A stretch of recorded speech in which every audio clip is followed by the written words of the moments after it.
It's fantastic. That's why I jumped at. That's why it took me like 0.1 seconds to say to Roy when I read the email, it's a phenomenally great idea, and yes, I'd be really happy to do it. I didn't know who'd want it then, but no, it's exactly what's needed. It doesn't have to be TikTok in order to get that kind of shock of pleasure, really, and get it from beautiful writing. And the winner, are we allowed to say who it is right now? We are. So Kat's essay, it does go back to the kind of pre-professional in the best way.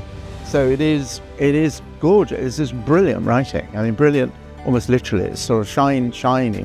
It takes no effort. You're immediately in the period, in the place with this strange person. It's just fantastic, really. So it's a very undefensive way of doing history, The first bit of it does actually have a relevance to what's happening this evening, in that great fiction, most of it anyway, depends on character, and actually, and I'm going to say a little bit about that in my mini speech, really. So actually, being able to establish the particularities of a character, idiosyncrasies, body language, providing you have a decent knowledge and you're not just making it up as you go along. So you need to be kind of invested in the character, whether good or bad or middling or whatever, whatever it is. All great novelists do that. So I think, historians need to do that. In my view, again, it's hardly original and I hope not controversial that history is the Department of Literature rather than the Department of Science. Really, even though it was, called Wissenschaft in 19th century Germany, is really a Department of Literature. It needn't be apologetic. But literature is capable of generating illuminations about the current predicament, whatever that predicament happens to be, God knows right now. It's a profoundly important question right now. You live in America or you live anywhere, really.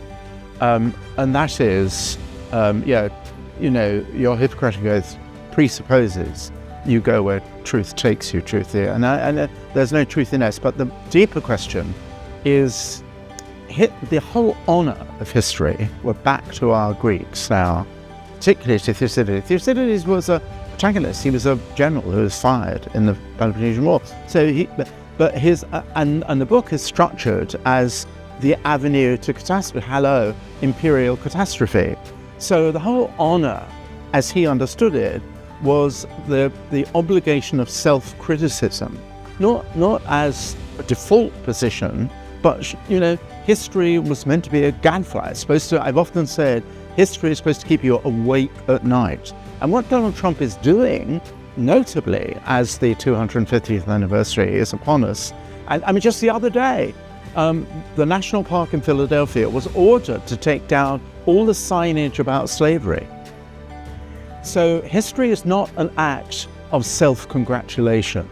It can be if you've got something genuine, winning the war against Hitler, to congratulate yourself about. But that's not your default position, nor is you just actually have to obey where the truth takes you. And as a kind of tonic for civic responsibility in a free society, history's oxygen is the willingness for self-criticism. There's nothing, if you cover the dark periods in British history and American history of Civil War, that does not in the least take away from the great things, from Franklin Roosevelt, whatever.